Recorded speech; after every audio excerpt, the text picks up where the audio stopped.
Ciao ragazzi, bentornati. Io e Ricky siamo qua oggi perché abbiamo un prodotto nuovo da testare grazie a Lomography.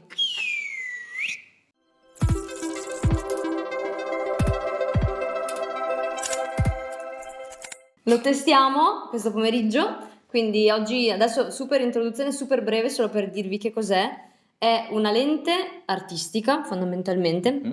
Il nome è un po' complesso perché è Nur Triplet ed è una lente 64 mm che ha una serie di caratteristiche particolari. Nello specifico, sul controllo del bokeh. esatto, quindi è appunto per questo motivo considerata una lente artistica perché ha questa serie di possibilità di lavorare con diverso tipo di aberrazione sferica. Allora, la lente ha 3 controlli. Abbiamo una ghiera per la messa a fuoco, devo dire abbastanza duretta, una ghiera per il diaframma che è da una massima apertura di 2.0 e arriva a un F16 al massimo, e poi dopo sopra invece abbiamo 3 possibilità per quanto riguarda il tipo di bokeh, esatto.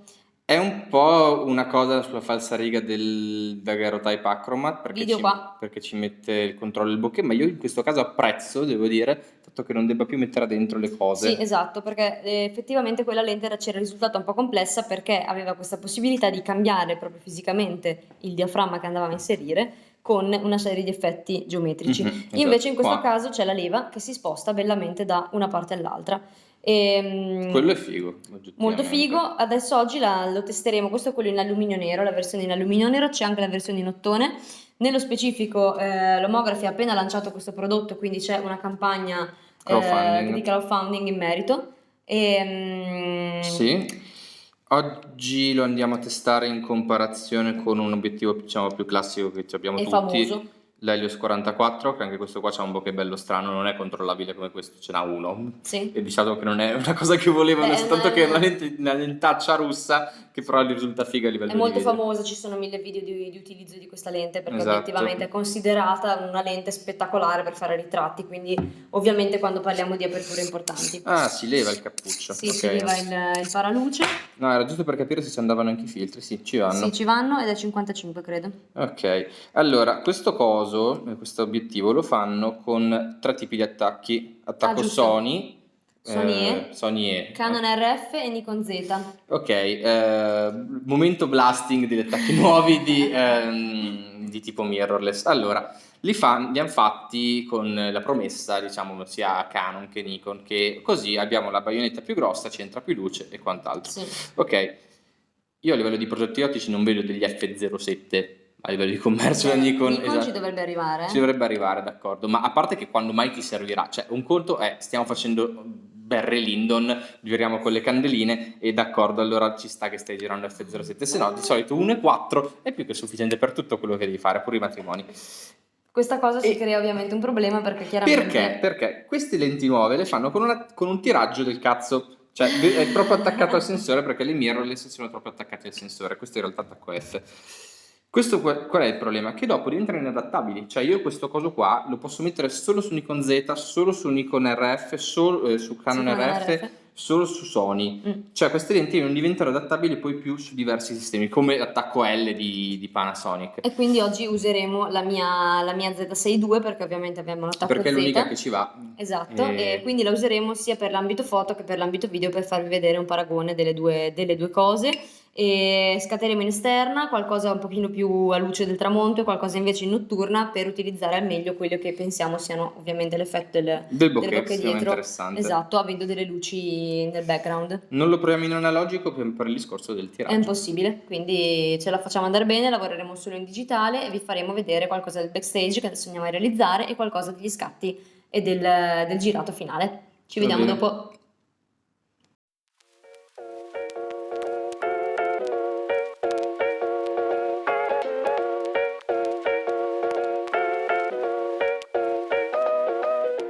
Bene, siamo qua, siamo in location con la nostra bellissima Noemi che oggi ci fa da modella.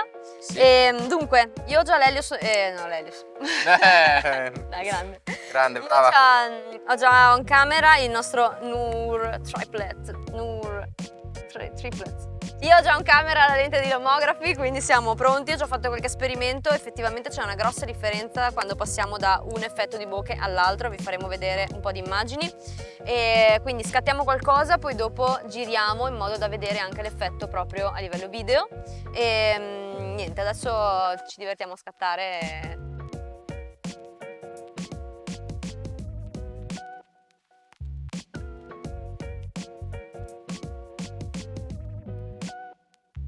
Questo, come si dice, shout out a Carlo che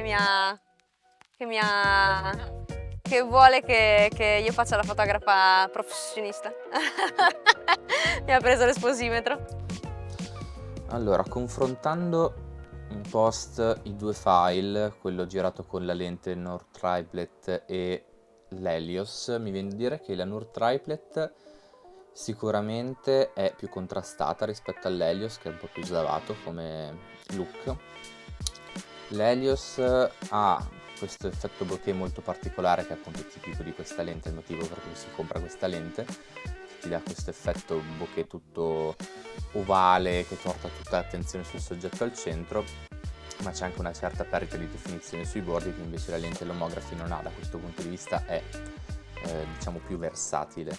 Qui vedete le immagini importate, praticamente questi vedete che sono i RAW direttamente e considerate che non c'è niente sopra di regolazioni. Abbiamo switchato tra le varie possibilità disponibili per il bokeh, quindi soft, bubble e classic per quanto riguarda la lente Lomography, e poi abbiamo fatto anche qualche scatto con l'Helios per fare un paragone, visto che appunto è una lente, diciamo così, con la stessa finalità.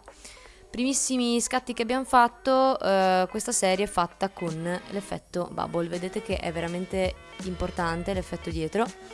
In questo caso con i fuochi sono andata abbastanza bene, devo dire la verità, perché probabilmente essendo ancora giorno ci vedevo. Vedrete che invece in quelle più notturna ho avuto molti più problemi, ovviamente è tutto fuoco manuale e io sono abituata, devo dire la verità, a scattare guardando il monitor del live view e con l'autofocus, perché ovviamente quando scatto in studio sono molto più comoda così.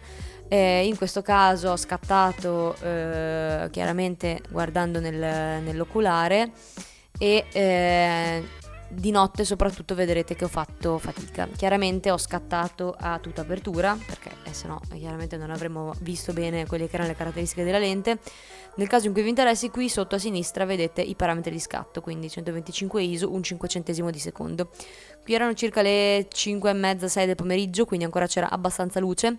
Avevamo un raggio di sole che colpiva Noemi e vedete che in questi scatti invece che ho fatto dopo stava diciamo scendendo il tramonto, quindi sono molto più vedete che avevo abbassato leggermente gli ISO per averla un po' meno esposta e vedete che qua avevo proprio che man mano stava scendendo la sera, quindi avevo ancora il raggio di sole che colpiva lei, che mi dava questa dominante molto più calda, e devo dire in realtà trovo che siano molto belli questi due scatti. Qui ero passata invece a utilizzare l'altro metodo, quindi qui avevo messo il metodo classic. Vedete che qua, avendo il soggetto che è molto distanziato dallo sfondo, ho un'ottima messa a fuoco su di lei, anche se ho scattato comunque vedete che già la spalla ce l'ho fuori fuoco, quindi effettivamente qui l'ho preso alla perfezione.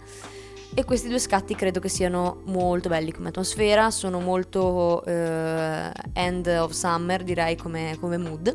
Poi dopo sono passata invece a scattare con l'ultima possibilità, quindi quella soft. E nello specifico vedete che qui i parametri di scatto sono completamente diversi, il sole ormai era calato, c'è qualche rimasuglio qui in mezzo ai rami, quindi eravamo completamente in ombra, di conseguenza ovviamente l'avrei avuta molto sottoesposta e quindi ho dovuto tirare su di parecchio, vedete che veramente sono completamente diversi i parametri di esposizione e vedete che qui ho un effetto molto più morbido anche su di lei secondo me. In generale, se riesco a farvi vedere le differenze tra i vari effetti di sfocato, non è che siano poi così tanto diversi. Qua forse effettivamente sul bubble vediamo qualcosa di diverso, ma se devo dire che io riesco a percepire una differenza tra queste due, complice il fatto probabilmente che l'esposizione è molto diversa, quindi faccio fatica proprio a rendermi conto. Però ecco, devo dire, per questo tipo di cose, cioè per un ritratto diurno, mi sembra una bella soluzione. Vedete che tra l'altro dove il fuoco è giusto, qua ho preso un pochino più avanti, quindi sulla mano la sigaretta, è molto sharp alla fine della fiera, non posso dire che non lo sia assolutamente. Dopodiché vi faccio vedere il paragone invece con l'Helios. Eccolo qua. L'Helios vedete che ha questo effetto di whirl, direi, non saprei come chiamarlo, molto più accentuato rispetto a questa lente. È in questo caso risultato abbastanza morbido, anche perché probabilmente io ho leggermente cannato il fuoco, che secondo me l'ho messo un pochino più avanti, quindi tipo qui.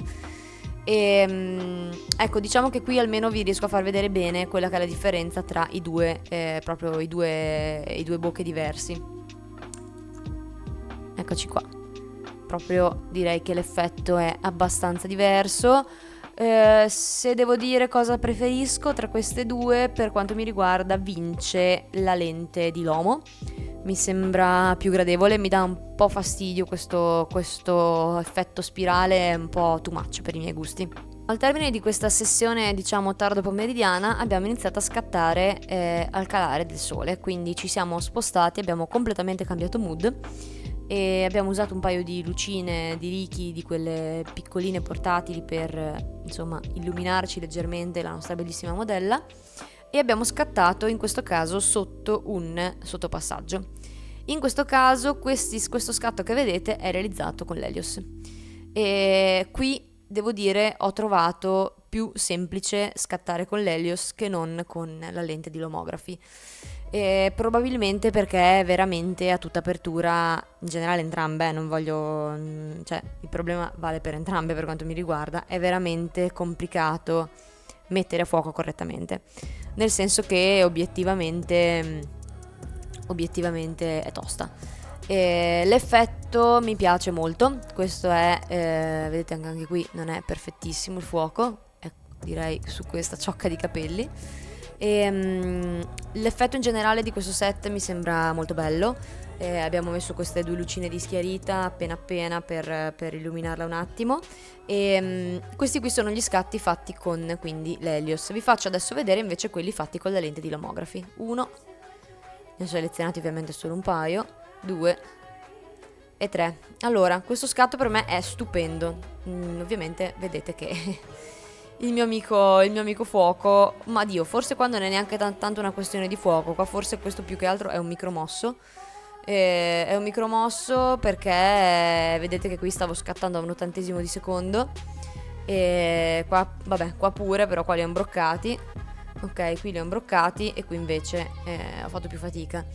Inoltre questa lente ti permette di avere 3 tipi diversi di bokeh direttamente montati sul corpo della lente. Nel momento in cui giri quella levettina tra bubble, classic e soft, hai 3 diversi tipi di bokeh, il che è interessante. Adesso vorrei farvi vedere, perché ho selezionato proprio 3 scatti appositi fatti con i 3 effetti.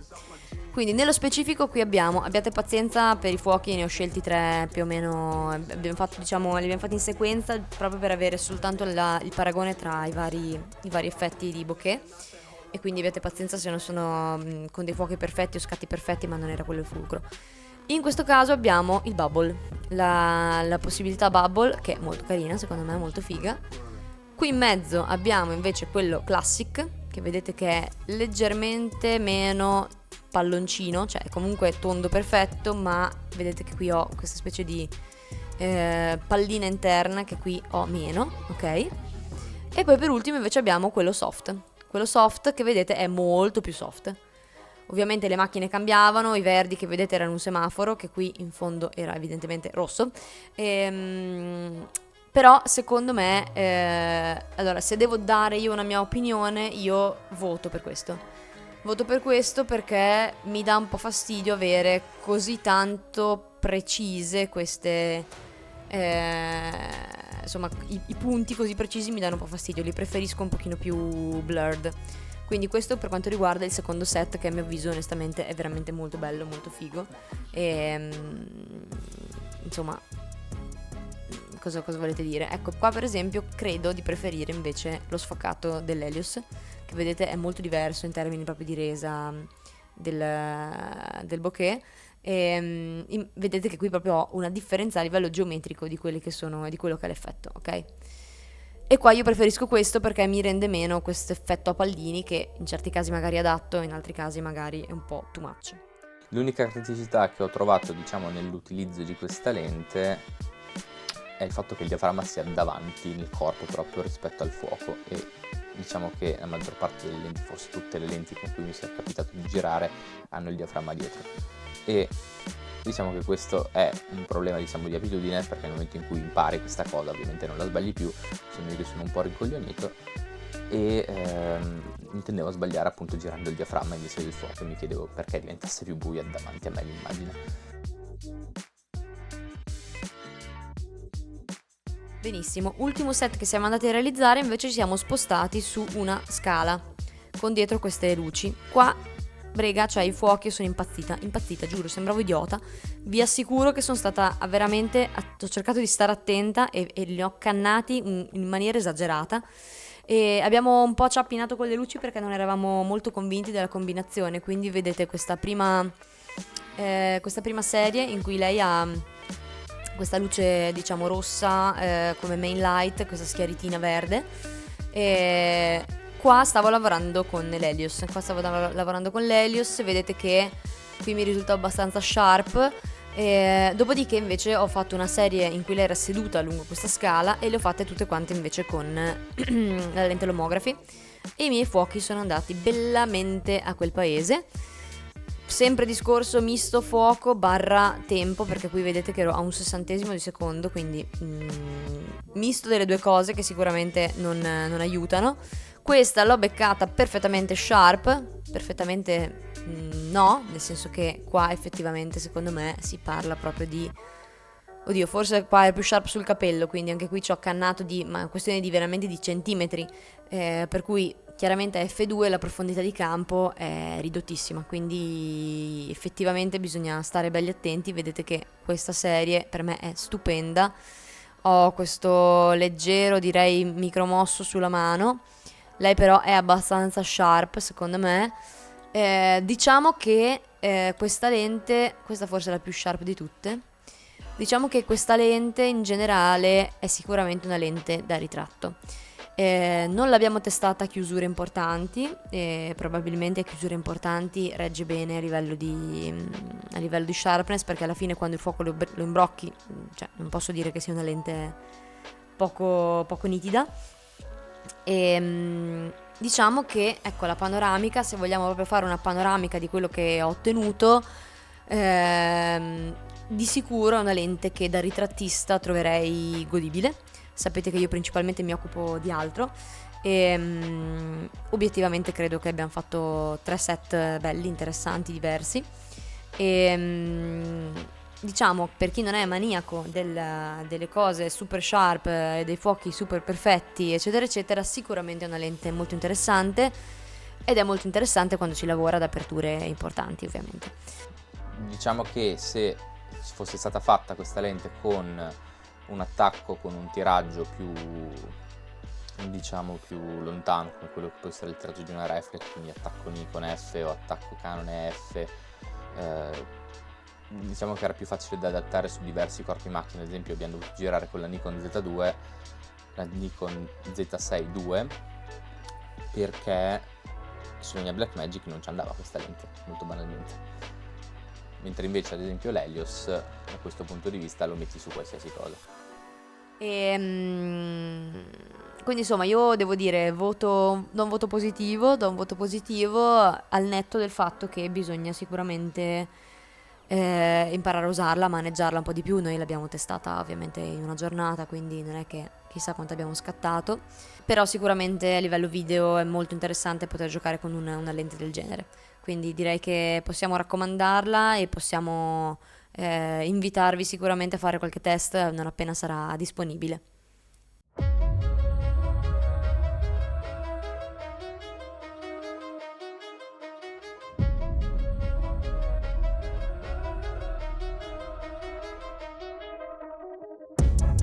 Bye.